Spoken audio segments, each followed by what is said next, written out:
Hello, it's Halloween. So I am half of a podcast called Robots on Typewriters, where me and my friend Justin talk about all the kinds of fun and creative, artistic, entertaining, funny things that you can do using computers and AI, predictive text, procedural generation, randomization, all that kind of weird, funky computer stuff. Because there's a lot of really funny ways to generate language, generate stories and sentences and words with the assistance of a computer, or entirely done by a computer just with, the human setting it into motion. And we like to do a lot of different kinds of creative collaborations with computers on our podcast. We do a lot of storytelling, but something that we don't do a whole lot is music. And that's because neither of us are particularly skilled in music. I try my best, but not very hard at all. But Halloween is my favorite holiday. It's just my favorite time of year. So I had the idea to employ some of the tools that we use pretty frequently and try to write a spooky Halloween song, because I love Halloween songs and I think that robots would be really funny at trying to make one. But I thought, instead of just making the song and putting it out there, I thought that I might actually also kind of include my writing process and show you how I use these tools to write the song, and how easy and fun it can be and how funny the process itself can be. Yeah, so I'm using two different tools here today. The first one that we're going to be using is an old favorite of ours. It's Botnik. Botnik Studios is a kind of creative collaborative of a bunch of comedy writers, comedians, performers who use a tool that they call VoiceBox to write all kinds of things like chapter from a Harry Potter book, Yelp reviews, and scripts like an episode of Seinfeld. The Botnik writer functions not too much differently from the predictive text on your phone, but you feed it your own source file. So what I've done is I have compiled a text file of like 8 or 9 famous spooky Halloween songs, Monster Mash, Spooky Scary Skeletons, and that's what it is basing its word suggestions on. The next tool that I'm going to use that you'll see kind of in action a little bit more is a tool called Write with Transformer by Hugging Face. This has been kind of our new favorite tool of recent. It employs something called GPT-2, which is a big old language model. It works not too dissimilarly from the Botnik keyboard in that you can provide it something to begin with, like you can write like a first sentence or, a first word even, and then you kind of hit the tab key and it suggests phrases or words or sentences that it is predicting would logically come next based off of this big old language model. I'm going to go ahead and try to write my first line on the Botnik keyboard. Then I'm going to feed that line to Write with Transformer, see what it says next, and then tag off between Botnik and Write with Transformer. My intention is that I will let Write with Transformer kind of write a line, and then because I have more control with Botnik, I will then go try to write a line that will rhyme, because we can't really trust the Transformer to rhyme. So let's see what we get here. The way I've been thinking about this song is I kind of want it to be like a newfangled Monster Mash. I've come up with a little chord progression that I think is spooky sounding enough that I can base my song around. We'll see. Because I'm thinking in terms of the Monster Mash, I kind of want to start with I. Even I was bugging. I was walking down the street with a bit of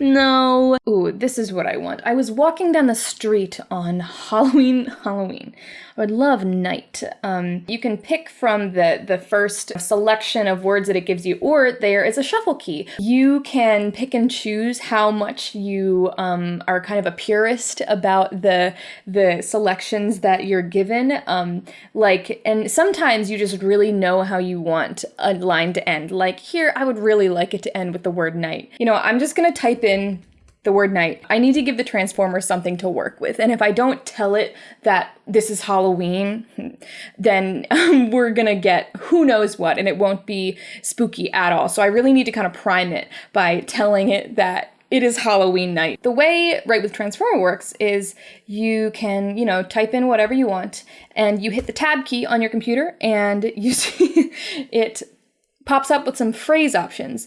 If I Oh God. If I don't like what I see, I can hit tab again. Okay, and this guy comes up to me. I was walking down the street on Halloween night, and this guy comes up to me. He looks at me, this sucks. He's wearing a mask, and he's all creepy. This might be a good time to take a look at my little piano here. I'm not a piano player. I'm like a big idiot on the piano. This is what I was messing with earlier. I just feel like it's a chord progression.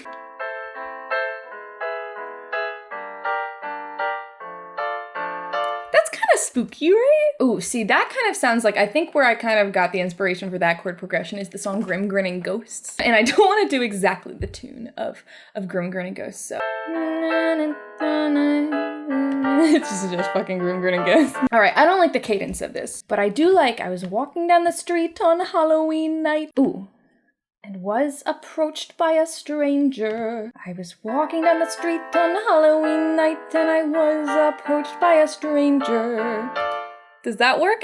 This is just like, I don't know how music works. Like, he was carrying a backpack. Okay, actually, let's just go with that. Let's give Botnik, he was carrying a backpack. He was carrying a backpack.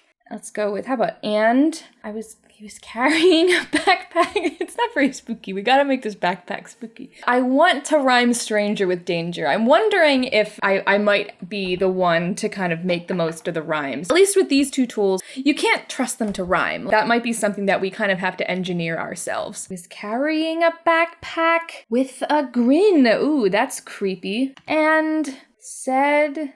better call Ghostbusters. Said you better call girls. Maybe call isn't the word. Ooh, said you better believe. We can continue the quote here. Okay, let's see if we can feed that back to the transformer and see if it can complete this quote for us. I'm gonna fuck you up. Oh my God! Transformer! I'm gonna get you, you punk. You punk, I got a gun. I'm looking for a fantastical spooky here, Transformer. I'm gonna get you into trouble. Why? I'm gonna get you a girlfriend. Maybe this isn't quite working. Had you better believe I've got your wife. Transformer! Did you forget the part where it's Halloween night? Oh, this is funny. Okay, here we go. I'm a zombie, end quote. Okay, maybe this is good. Maybe this is good. I was walking down the street on Halloween night and was approached by a stranger. He was carrying a backpack with a grin and said, you better believe I'm a zombie, and started to go after me as I blank, blank, blank. I need either like 3 as I had a few beers. To go after me as I ran away. Yeah, okay. But what's rhyming here? Nothing's rhyming. Okay, what do I need to rhyme with? What's my rhyme scheme? I don't know what rhymes. We're running away from a zombie. That's something. We're getting somewhere. Ooh, candles, a hat. This monster from the dark of night never jumped on me? Is that something? This monster from the dark of night never jumped on me. Okay, that's something. He's a zombie. He said, he's wearing a backpack, first of all, and a grin. And he said, you better believe I'm a zombie. So me, the protagonist, I ran away, but then he doesn't actually have any interest in the chase. I don't think he's actually that threatening, which is kind of fun. This is kind of have a Monster Mash vibe. Let's put a period after that so I know it's just the end of the sentence and it doesn't keep trying to just go on and on. Here we go. He didn't try. He didn't try to catch me, but he did try to, kill me. No, take my phone. He didn't try to catch me, but he did try to take my phone. Okay, I'm liking that. He got my phone, and made some weird phone calls. Okay. To a random number I had. Maybe this whole song won't rhyme. He is a zombie, you better believe it. He's really just a nuisance. He doesn't want to eat us, he doesn't want to turn us. None of it rhymes. Ooh. Oh, okay, you know what I like? I know what line this is gonna give me here. I'm going, who you gonna call? So this is actually gonna be a direct quote from me, the protagonist in this song. Though clearly that's a line straight from Ghostbusters, but it's me, the protagonist, saying to the monster, who are you gonna call? Because I want to know who he's gonna call on my phone. Who are you gonna call? I said to the monster, and he shook his fist. I guess this song is also gonna need a chorus at some point, so this seems like a lot of verse, but I don't really have chords for that, so I might just do the same chord and come up with a different tune. I'll try to make this the last, like, couplet of this verse. Let's make this a direct quote from him as well. I'm gonna call the man who shot, no. The man with the mop. Ooh, okay, I like the man with the mop. He's a friend of mine. Okay, that's kind of cute. He's just calling our mutual friend the guy with the mop. We need a chorus. That's gonna be hard, I think. I might actually stop recording while I develop a tune because nobody needs to see that. I was gonna not record this bit, but then I just got this line. I think we're getting somewhere. As much as I wanted this to be a kind of spooky, fantastical song, I think this might be a more real-life horror song. It's gonna be something like, the man with the mop is a retired cop. I had to go with it because it's the first time we've had a fucking solid rhyme. Can this be the same chord progression? The mop is a retired cop and he wanted to go home. Now, is this the Tetris theme song? And his name is... This is where we want. Okay, and his name is Fred. Where's that from? Let's see. I feel like we need, like, Fred might be the one, but I feel like we need like a one syllable and then multiple syllable last name. His name is Fred bum bum bum, so we need a good 3 syllable name. And his name is Fred whatever. Fred mutilated last night. Ugh. And his name is Fred Snakes, or we could go with just Snake. I like that. Okay. I've been looking for one word for like 20 minutes. This is so hard. Is this songwriting? And his name is Fred Snakefingers. Now okay, wait, that's it. Okay, Fred Snakefinger. The man with the mop is a retired cop and his name is Fred Snakefingers. That's something. Fred Snakefingers. Wow, I'm going crazy. Okay, so we can say Snakefingers is one name. That's what I'm saying here on out. While the Botnik keyboard is strictly trained on spooky lyrics, Transformer is trained on, like, everything there ever was. It's not really good at keeping things spooky. I think it's good for story progression, but I think for the real spooky flavor, we're gonna have to rely on Botnik for that. So I like this. The man with the mop is a retired cop and his name is Fred Snakefingers. He was a friend of mine and his father is the mayor. I think I'm gonna write the rest of this song behind the scenes, and then you will see the finished product. Now?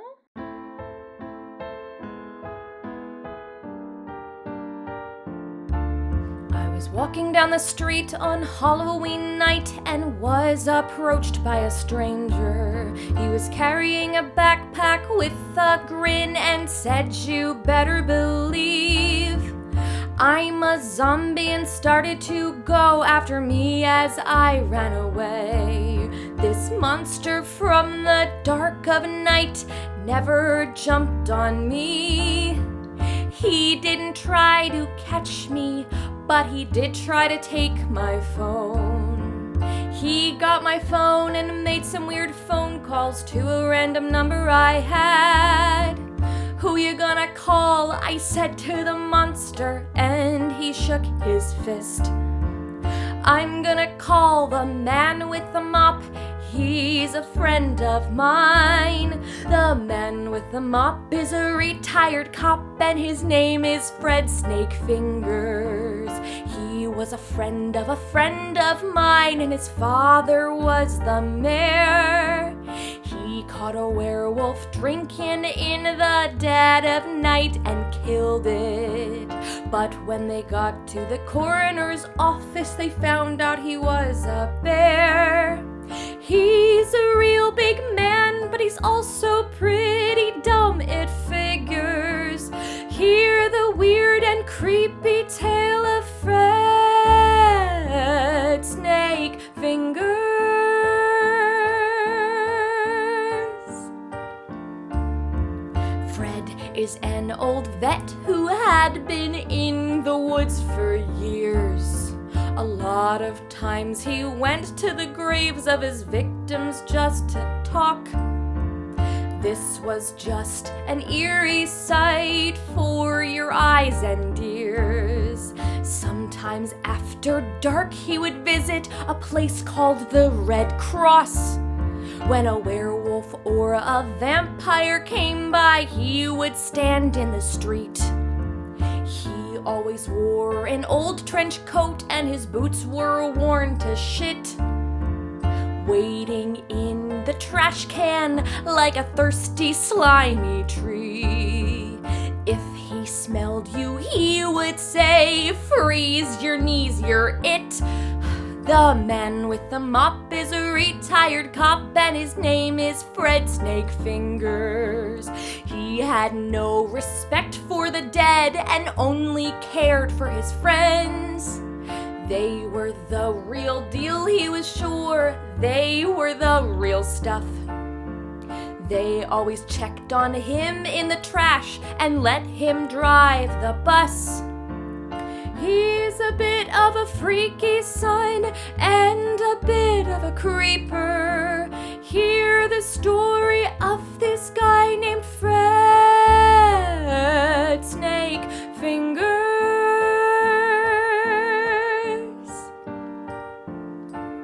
And if he saw you walking near him, he would scream out, "Freeze!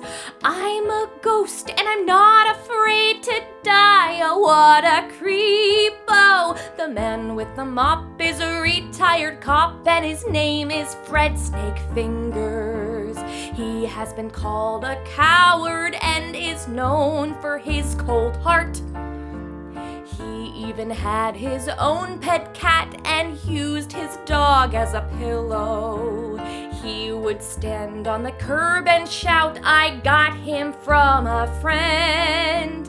If he didn't have the mop, he was a pumpkin kicker. Try to see this awful man named Fred Snakefingers.